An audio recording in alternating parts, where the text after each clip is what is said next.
মুড়ি অত বেশি দিয়েন না বুঝছেন, মুড়ি একটু কম কম করে দেন। হ্যাঁ মুড়ি আপনি বেশি দিয়েন না, হ্যাঁ ওই একবারই দেন, মুড়ি অত বেশি দিয়েন না। এই যে আমাদের 13 রোজার ইফতারি।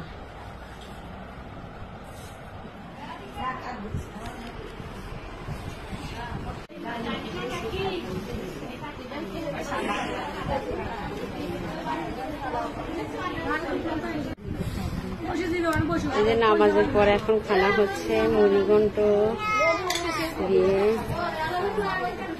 যে সবার পাতে পাতে ভাত দিয়ে দেওয়া হচ্ছে।